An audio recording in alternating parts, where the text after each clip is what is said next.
Fala pessoal, sejam muito bem-vindos a mais um vídeo aqui do nosso canal. Hoje a gente está aqui para falar de mais um relatório gerencial do HCTR11, um relatório bem grande, 55 páginas, vou resumir ao máximo aqui para vocês. Então se esse conteúdo te ajudar de alguma forma, me ajuda também, curte o vídeo, se inscreve aqui no canal, ativa as notificações, deixa um comentário também a sua opinião, né, para a gente poder sempre tentar melhorar o nosso conteúdo. Vem aqui comigo para a tela, estou no site do Funds Explorer. Pessoal, esse vídeo aqui, como eu falei, vou tentar resumir ao máximo, né? O HCTR11 é um fundo aí que muita gente já conhece, muita gente já sabe o que está acontecendo com ele, as dificuldades que ele está passando, então vou ser o mais sucinto possível. PVP dele, pessoal, desde o último vídeo que a gente gravou, foi há um mês, né? Ele caiu um pouco, tá? Então a cotação dele agora está em R$ 59,00 aproximadamente. Estava em 61, 62, agora caiu mais um pouquinho, R$ 59,00. Então, o fundo ainda continua, né, passando por esses problemas. Dividend yield aqui está distorcido, tá, galera? Então não é 19,21%, porque ele está distorcido, então não podemos considerar isso. Patrimônio dele bem grande, né? O último rendimento que ele pagou, inclusive aqui, ó, foi de 50 centavos. Acredito eu, né, a gente vai ver isso na demonstração de resultado do fundo, que vai continuar nessa média, tá? Uma média bem baixa, né, 50 centavos, um fundo que já chegou a pagar aí bem mais, né? Olha só, 1,50, depois foi caindo um pouquinho para 1,25, 1,10. 1,10 ainda tava, né, ótimo, tava ok o pagamento dele, mas agora 50 centavos, né, é um rendimento realmente muito baixo. Pessoal, eu não preciso nem falar, né? O fundo desvalorizou bastante aí nos últimos 12 meses. O fundo, né, infelizmente acabou dando prejuízo para muita gente. E agora vamos para o relatório. Aqui, como eu disse para vocês, 55 páginas, então vamos resumir ao máximo o que o fundo está querendo nos dizer. Bom, esse aqui é um fundo, né, que busca proporcionar valorização, rentabilidade no longo prazo por meio de investimentos em ativos imobiliários, oferindo rendimentos e ganho de capital advindos destes, tá? Então é um fundo que investe na maioria CRIs e tem um pouco de outros fundos imobiliários na carteira, tá? Bom, dividendo 50 centavos, né? Rendimento aí baixo, 0,77, né? Yield anualizado também muito baixo, isso aqui a gente nem precisa ficar considerando muito porque, né, tá tudo meio distorcido. Tese de investimento, conforme apresentado no gráfico abaixo, com índices de ativo de diferentes estratégias na classe de renda fixa, compilados pela Bloomberg, a estratégia de crédito high yield, apesar de maior volatilidade, apresentada em janelas mais longas, tende a entregar retornos superiores à média do mercado. De forma resumida, o que ele está querendo dizer para a gente? Que segundo a tese de investimentos, né, geralmente estratégias high yield que buscam rentabilizar muito o portfólio tendem a apresentar um retorno melhor no longo prazo, tá? Que é o que esse gráfico está nos mostrando aqui. Só que em alguns determinados momentos, deixa eu tentar dar um zoom aqui, acho que aqui vai ficar melhor, ó. Galera, em alguns determinados momentos, quando cai demais, tá? Então, a questão do high yield, de maneira geral, no longo prazo, tende a ser melhor, tende a apresentar um resultado melhor. Só que se você muitas vezes comprar no momento errado, né, ou acabar entrando e saindo no momento errado, você perde o seu dinheiro. Então, é uma estratégia interessante, eu particularmente gosto de fundos high yield também, gosto de me expor a esse tipo de investimento, né, esse tipo de estratégia, mas tem que tomar cuidado. É por isso que eu sempre falo, né? O HCTR11 ele é um fundo assim, bem arriscado, sempre foi, sempre falei isso, mesmo antes dessa queda, né? Então, assim, você tem que tomar cuidado com esse tipo de fundo, não só HCTR, né? Outros fundos high yield também. O cenário macroeconômico no qual as companhias estão inseridas hoje é bastante desafiador, marcado por inflação em patamares elevados, alta de juros e desaceleração da atividade global, que em muitos casos gera a necessidade de revisão das estruturas operacionais para ganho de eficiência e renegociação barra reperfilamento de dívidas com credores. Aqui, pessoal, isso aqui a gente até falou no relatório anterior, né? Ele está falando desse cenário macroeconômico. Isso aqui não é novidade para ninguém, né? Todos os países, de maneira geral, acabaram sofrendo por conta do que a gente já passou. O Brasil não é diferente, né? O Brasil também sofreu, é um país muito inflacionário, então Selic está alta, tudo isso acaba gerando dificuldades para os credores, né, vamos dizer assim, do fundo imobiliário. Então isso gera inadimplência. Esse é o foco principal que a maioria dos fundos, inclusive o HCTR11, está sofrendo, né, inadimplência, tá? Continuando aqui com essa tese de investimentos, cabe ressaltar que o waiver não constitui perdão da parcela da dívida, e sim uma permissão para que a parcela não seja desembolsada no período e que seja incorporada ao saldo devedor total da operação. contando com incidência de juros e correção que deverão ser pagos no decorrer do prazo de vencimento do CRI. É basicamente, então, né, um atraso no pagamento, né, se eu posso dizer dessa forma. Diante da complexidade em que a economia mundial e o mercado de crédito se encontram, em especial no Brasil, né, a equipe de gestão segue monitorando de maneira muito próxima a saúde financeira de todas as operações que compõem o portfólio e blá blá blá. O HCTR11 é um dos pioneiros no mercado de fundos high yield, tá? Então, caso você não sabia, o HCTR11 é high yield. Como resultado dessa expertise, o HCTR11 se destaca como fundo que entregou, desde julho de 2019, mês de sua listagem na bolsa, o maior volume acumulado de dividendos dentre os fundos que compõem o IFIX, tá? Então, sim, é um fundo relevante, é um fundo bom, passou por essa dificuldade, está passando por essa dificuldade, né? No final eu vou dar a minha opinião, eu tenho na carteira, vou falar o que eu estou fazendo, lembrando que não é uma recomendação, né? Somente o que eu acho que vai ser melhor em relação a esse investimento. Reestruturações. Devido ao cenário macroeconômico global, o encarecimento do crédito e a desaceleração econômica, a velocidade de venda das unidades dos projetos diminui. Aumentam a inadimplência e as solicitações de distratos. Então, né, isso tudo acaba gerando problemas para o fundo. Entendendo que esses fatos interferem diretamente nos resultados das instituições, porém não refletem o seu verdadeiro potencial, ou seja, é uma fase, mas pode ser que isso lá na frente vai ser resolvido e vai melhorar, né? Os credores concedem um fôlego financeiro às empresas para que consigam se reorganizar para passarem por esse período de forma mais saudável e sustentável, contribuindo para suas obrigações e garantias sejam realizadas em dia. Isso aqui é normal, né, pessoal, esse tipo de reestruturação.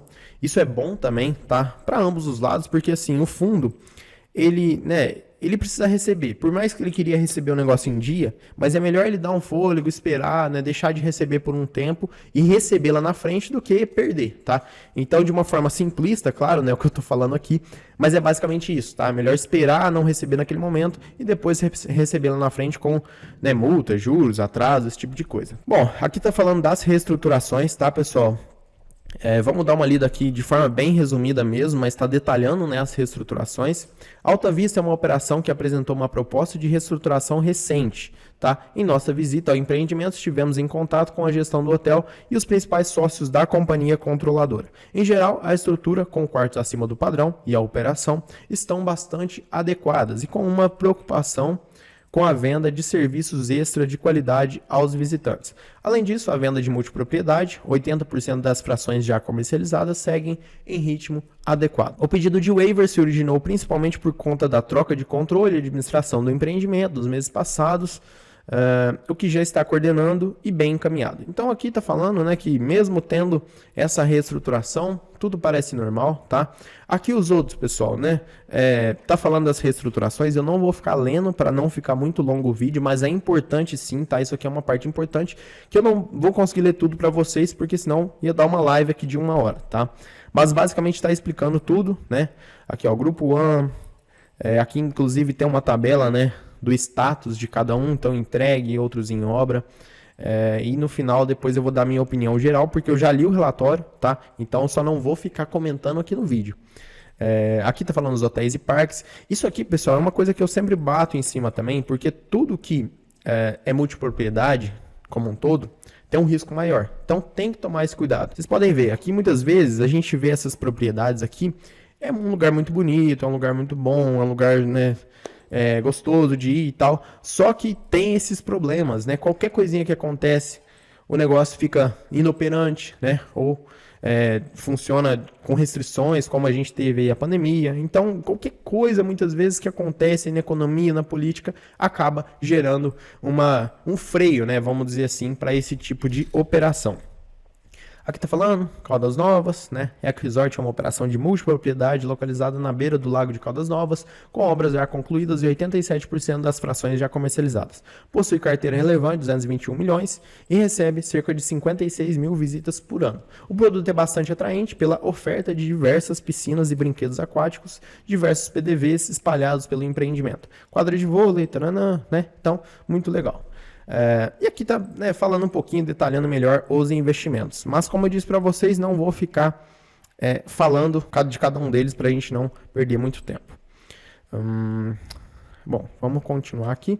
Isso aqui é importante, né? A Justiça libera a execução de garantias contra a Gramado Parques, tá? A empresa que deve 870 milhões à securitizadora e fundos imobiliários. Então, não é novidade e não deve só para o HCTR11, né, pessoal? Deve para outros fundos imobiliários também. Então, esse valor aqui, ele acaba, por ser um valor muito grande, entraram na Justiça e conseguiram, então, essa garantia, tá? Isso é interessante porque, né, o fundo ele está correndo atrás também para receber aí os valores. Bom, DRE do fundo. Lembrando que a gente tem a DRE contábil e a DRE e o fluxo de caixa, né? DRE contábil e fluxo de caixa. Na contábil, deixa eu tentar dar um zoom aqui, que eu acho que vai ficar melhor a visualização, fica melhor para ver, né, pessoal? Então, olha só, na contábil a gente consegue ver que em maio, abril, né, pegar aqui primeiro abril, tiveram um prejuízo de 57 milhões, tá, por conta aqui da negociação de fundos imobiliários, então, o fundo teve esse prejuízo. Aqui na questão do fluxo de caixa, né, tudo que transitou aí pelo caixa, uma coisa importante de destacar, é o resultado, né, que o fundo está tendo, que está tendo um resultado muito abaixo do esperado. Inclusive ali abaixo no relatório eu vou mostrar para vocês o quanto o fundo tem de caixa, tá? Então é importante destacar que o fundo não está conseguindo manter essa distribuição. Eu acredito que o fundo, né, se ele continuar pagando esses 50 centavos, tá bom. Porque pelo jeito que está indo, o fundo não está conseguindo gerar um resultado suficiente, né, satisfatório. Então, se o fundo não melhorar, ele vai acabar caindo talvez um pouco mais que 50 centavos. Essa é a minha opinião, tá, pessoal? Claro que você pode deixar a sua aqui nos comentários também. Bom, a distribuição a gente já viu, né? Tá seguindo essa média aqui. Tomara que continue, pelo menos isso, né? O yield anualizado dele, muito baixo, né? Não tem nem o que falar isso aqui. Rentabilidade, apesar, pessoal, do fundo ter, né, essa queda de 50% praticamente, né? Olha só, 47% considerando um ano atrás. O fundo ele ainda apresenta uma rentabilidade muito boa, considerando as distribuições. Afinal, ele foi o fundo, como a gente viu ali, que mais pagou dividendos, né? Então, é um fundo que paga bastante historicamente. Claro que o fundo teve esse deslize, então isso é normal. Se a gente olhar só a cota patrimonial, olha só, ela caiu demais. Então, né, é por isso que eu sempre falo, sempre que possível, reinvista os proventos que os fundos imobiliários pagam, né? Porque isso ajuda demais na rentabilidade do seu patrimônio. Bom, a carteira do fundo, como a gente consegue ver, né, o caixa dele, mais para baixo tem mais informações, está muito baixo, né? Por isso que eu falo, se o fundo não conseguir gerar um resultado caixa melhor, ele não vai conseguir manter essa distribuição. Isso é a minha opinião, né? Tomara que continue, até porque eu sou cotista do fundo, também quero receber. Mas basicamente o fundo continua aí com 81% em CRIs, 19% em fundos imobiliários. 59% maioria sênior, 29% subordinada, 9% única e 3% mezanino. Maioria indexado, maioria dos CRIs indexado pelo IPCA, mais 10,6%, que não está ruim, só que o problema é a inadimplência, né? A inadimplência acaba fazendo isso aqui ser uma coisa indiferente.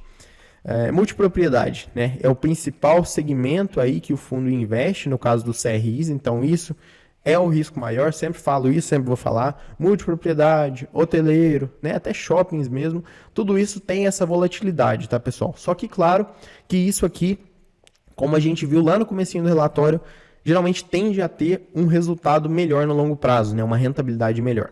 Fundos que ele investe, eu particularmente acho uns fundos meio, né, sei lá, não gosto muito, XBXO, Serra Verde e tal. Mas o fundo gosta desse risco, e eu acho que você investir no fundo, você tem que aceitar o risco que o fundo está propondo, né? Senão, você não investe no fundo. Mas assim, sinceramente, eu não vejo muito futuro com esses fundos que ele investe, tá? Essa é a minha opinião, claro. Né? Pode ser que o fundo aí, ele futuramente, por conta de ser fundos, vamos dizer assim, ruins, o fundo acaba tendo uma rentabilidade muito boa, porque, né, isso futuramente às vezes dá certo, valoriza, então... mas, sei lá, eu não gosto muito desses fundos que ele tem na carteira, não. CRIs pulverizados, pessoal. Como a gente consegue ver aqui, tem até uma legenda, né? Vencimento antecipado são os vermelhos, em negociação são os amarelos. Então a gente consegue ver que tem muitos CRIs em negociação, tá? Então é por isso que o fundo está passando por esse problema, porque não recebe, né? Então tá nessa fase de negociação. Esses que estão em verde, mas sem o sinalzinho aqui de certinho, né? Estão estão adimplentes, mas em Weaver, e os outros estão adimplentes normais. Então a gente consegue ver que está um pouco dividido, né? Tem vários CRIs aqui que estão ok, estão adimplentes, mas tem outros também que acabam gerando esse atraso para o fundo. Em relação aos CRIs aqui corporativos, hoteleiro, multipropriedade e tal, né? Tem apenas um aqui que está com vencimento antecipado, o restante, né, 2 aqui em negociação, o restante está mais ou menos ok. Aqui, pessoal, essa parte é importante, tá? Os fundos que ele investe, né, XBXO, Serra Verde, enfim, esses fundos assim que, na minha opinião, não tem muita lógica, mas o fundo gosta. E o caixa, olha só, o caixa representa 0,6% do patrimônio do fundo. Realmente é um caixa baixo, né? A tendência, geralmente, dos fundos imobiliários é terem caixas baixos, né, pessoal? Porque não faz sentido o fundo ficar mantendo um caixa muito alto. Mas no caso aqui do HCTR11, seria bom ter um colchão financeiro, vamos chamar dessa forma, um pouco maior, né? Porque senão o fundo não consegue manter a distribuição. Negociação, né? Isso aqui, tranquilo, o fundo segue aí.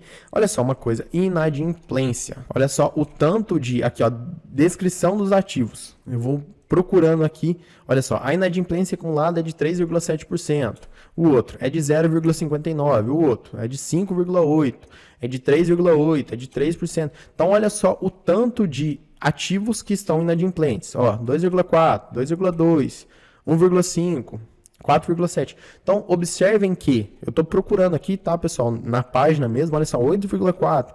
Então, tem vários CRIs, não é só um, não é só dois, que estão inadimplentes. Olha só, 22,8%, tá? Então, aqui a gente poderia, né? Olha o tanto que tem, tá? Então, dá uma olhada aí no relatório para você ver que eu não estou mentindo. Olha só, e por último aqui, 13,6%, o Wyndham Hotel, então bem famoso também. E galera, né, minha opinião geral sobre o HCTR11, sobre esse momento que nós estamos passando, vendo ele passar, né?